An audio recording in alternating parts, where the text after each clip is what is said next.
Morning students. Today topic is plant ecology ecosystem. So the ponds and the pools in our surroundings are called as a water bodies. The components which are present in the water bodies are mud, nutrient, clay, dissolved gases, planktons, microorganism, plants like algae, hydrilla, nelumbu, nymphia, and animals like snake, small fish, large fish, frog, tortoise, and crane are the components in the water bodies, which are all together called as an ecosystem. The ecosystem is consist of a integration of living and non-living factors. The living components in the environment are plants and the animals. They interact with non-living components such as air, water, soil, sunlight. For example, water, carbon dioxide and sunlight it utilized by the plants for photosynthesis to prepare carbohydrate. So the plants with the help of sunlight, water, carbon dioxide, nutrients from the soil and release oxygen to the atmosphere. So from this illustration we can understand that the living and non-living components are interact with one another. So they exchanged materials between the living thing and non-living components.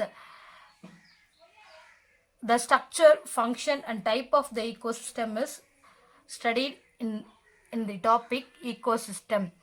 The term ecosystem was proposed by A.G. Tansley in the year 1935. He defined as the system resulting in the form of integration between the living and non-living factor of the environment, whereas Odum in the year 1962 defined ecosystem as the structural and functional unit of ecology. The structure of ecosystem. The ecosystem mainly comprises two major components. They are abiotic or non-living components and biotic or living components. Abiotic components. It includes climatic factor such as air, water, sunlight, rainfall, temperature and humidity. Edaphic factors such as soil, air, soil water and pH of the soil. Topography, latitude and altitude. Organic components, carbohydrate, proteins, lipids and humic substances, and inorganic components such as carbon, hydrogen, oxygen, nitrogen and phosphorus.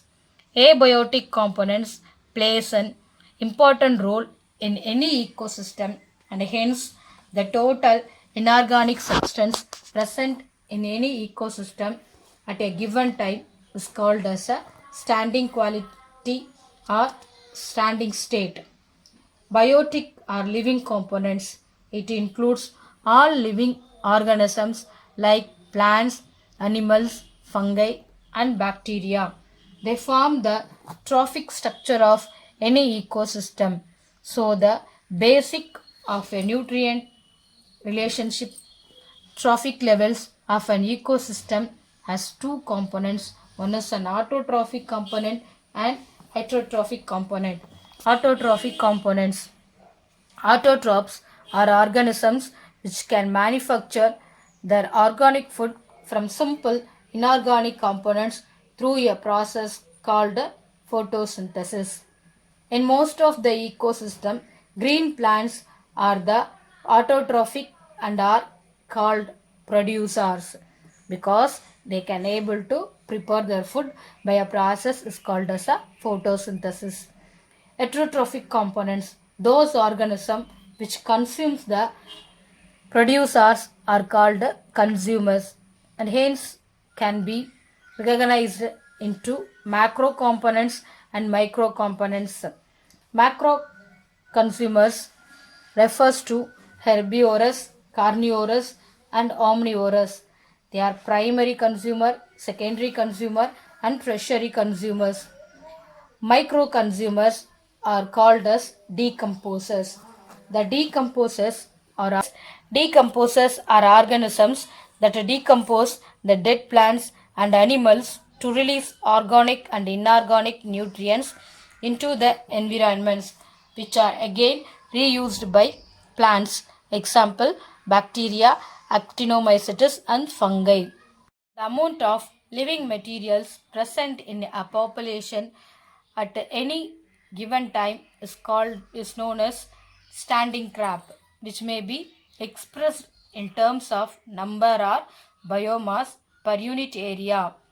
Biomass can be measured as fresh weight or dry weight or a carbon weight of an organism. Biotic components are essential to construct the food chain, food web, and ecological pyramids. Functions of ecosystem. The, ecos- the ecosystem includes to energy creation, sharing of energy, and cycling of material between the living and non-living components of an ecosystem is a function of an ecosystem. Before the productivity in any ecosystem, we should understand an essential role of sunlight used by producers of the first trophic level. The quantity of the sunlight is directly proportional to the production of energy by plants. Photosynthetically active radiation. The amount of light available for photosynthesis of a plant is called as a photosynthetically active radiation, which is between the range of 400 to 700 nanometer wavelength. It is essential for photosynthesis and plant growth. Photosynthetically active radiation is not always constant because of cloudy weather, tree shades, air, dust particle, seasons, latitude, and length of the daylight availability. Generally, plants absorb more blue and red light for efficient photosynthesis. Of the total sunlight, 34% that reaches the atmosphere is reflected back into the atmosphere. Moreover, 10% is held by ozone, water vapor, and atmospheric gases, and the remaining 56% reaches the Earth's surface. Out of the 56% reaches the Earth's surface, only 2 to 10% of the solar energy is used by green plants for photosynthesis, while the remaining part is dissipated as heat. The photosynthetically active radiation is generally reported as millimoles square meter per second by using silicon photovoltaic detectors and detect only 400 to 700 nanometer wavelength of light. The photosynthetically active radiation values ranges from 0 to 3000 millimoles per square meter per second. At night, the photosynthetically active radiation is 0, and during midday in the summer, the photosynthetically active radiation often reaches 2000 to 3000 millimoles per square meter per second. The next, productivity of an ecosystem. The rate of biomass production per unit area in an unit time is called the productivity. It can be expressed in terms of gram per meter square per area of or kilocalorie per meter square per year. It is classified as primary production, secondary production, and community production. Primary production: the chemical energy or organic matter generated by autotrophs during the process of photosynthesis and chemosynthesis is called as a primary productivity. That is, the end product of photosynthesis is called as a primary productivity. It is the source of energy for all organisms from bacteria to human. Gross primary productivity. The total amount of food energy or organic matter or biomass produced in an ecosystem by autotrophs through the process of photosynthesis is called a gross primary productivity. Net primary productivity. The proportion of energy which remains after respiration loss in the plant is called a net primary productivity. It is also called as apparent photosynthesis. The difference between gross primary productivity and the respiration is known as a net primary productivity. Net primary productivity is equal to gross primary productivity minus respiration. Net primary productivity of whole biosphere is estimated to be about 170 billion tons per dry weight as per year, out of which net primary productivity of oceanic producer is only 55 billion tons per year in the unit time.